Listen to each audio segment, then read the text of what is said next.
Coucou les amis, bienvenue sur la chaîne de l'empreinte du Sphinx, ici Salama pour une nouvelle astrolune. Nous allons aborder le sujet du dernier quartier de lune en Cancer du 17 octobre 2022. Alors avant de commencer, je tiens déjà à te remercier de ta présence et de ton écoute. Merci de tes abonnements, merci de tes likes, de tes partages, merci de tes commentaires qui sont importants pour moi mais aussi pour la communauté. Et bienvenue à mes nouveaux abonnés que j'invite à activer la petite cloche pour être informé des nouvelles vidéos que je publie. Il y a des vidéos d'astrologie lunaire, astrolune, comme celle-ci, mais aussi d'astrologie un peu plus spécifique dans certains moments, plus spontanés. Il y a les tirages intemporels à thème et il y a les oracles hebdomadaires. Je vous mettrai en fin de vidéo les liens vers les différentes playlists. Et voilà, nous pouvons entrer dans le vif du sujet. J'espère que tu vas bien. Alors, ce dernier quartier de lune en Cancer aura donc lieu lundi 17 octobre 2022 à 19h15 heure de Paris et va nous interroger sur ce que nous avons récolté avec la pleine lune en Bélier. Quelles actions avons-nous mises en place pour rétablir l'équilibre et l'harmonie dans notre vie et dans nos relations? Et pour pérenniser les relations et les partenariats qui nous conviennent aussi, comme nous l'avons vu lors du premier quartier de lune en Capricorne. Est-ce que nous avons l'association? Ah, merci la balance, c'était une blague. Est-ce que nous avons la sensation d'être plus en paix, d'être plus serein, sereine?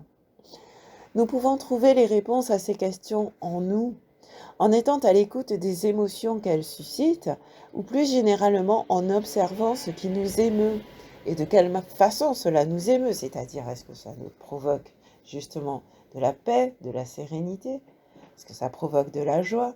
Est-ce que ça provoque de la crainte, de la peur, de la colère? Auquel cas, si ce sont des émotions plus négatives, qu'est-ce qu'on va pouvoir encore mettre en place pour changer cela? Ce dernier quartier de lune fait face à notre grande transformatrice Pluton en Capricorne. Et si ce n'est pas déjà fait, je t'invite à écouter la vidéo que j'ai faite sur la renaissance de Pluton, autrement dit son retour en marche directe. Pluton qui forme aussi un carré avec le Soleil ce 17 octobre. Et de ce fait, avec l'opposition avec la Lune et le carré avec le Soleil, eh bien c'est au niveau de notre centre émotionnel que nous sentirons les bienfaits de nos dernières transformations. Donc ça restera encore dans notre intériorité. Et c'est pour ça que évitons d'être frustrés, même si nous ne voyons pas encore les effets de ces transformations dans notre vie, à l'extérieur, dans le monde qui nous entoure et dans nos interactions avec les autres.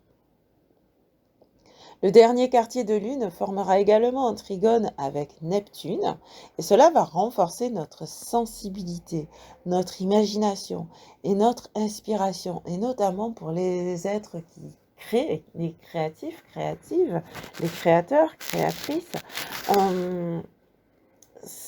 Ce sera un bon jour pour créer justement, et ce de manière inspirée, de manière pour transmettre nos émotions. Le Cancer, lune en Cancer, dans son domicile, donc d'ailleurs, j'ai oublié de le préciser, et pour mettre notre imagination dans nos créations, pour celles et ceux qui canalisent les énergies et qui canalisent les messages, ça sera aussi un moment où cette inspiration sera renforcée. Ensuite, il y a le Soleil en Balance qui est rejoint par Vénus donc qui est dans son signe, et cela va renforcer les actions équilibrantes ainsi que les liens avec nos partenaires et avec nos relations, surtout si ces relations sont justes pour nous. Le Soleil et Vénus, donc, sont en trigone avec Mars dans le signe des Gémeaux, et ainsi l'équilibre des polarités va être fortement favorisé. Nous serons alors amenés à agir en bonne intelligence avec nos partenaires et notamment dans notre sphère proche, dans notre environnement proche. Ensuite, il y a Mercure, la planète régente du Gémeaux, qui se trouvera également dans le signe de la Balance et elle va donc orienter la communication et les échanges dans la même direction, à savoir vers la justice, vers l'équilibre, vers l'harmonie. Cette journée sera notamment bénéfique aussi pour les partenariats commerciaux. Voilà ce que je voulais vous dire sur cette semaine lunaire, parce que il n'y a qu'un seul autre temps fort que j'ai noté. Il s'agit du retour en marche directe de Saturne, et comme je l'ai fait pour Pluton, je vais faire une vidéo dédiée à cette renaissance de Saturne qui aura lieu le 23 octobre.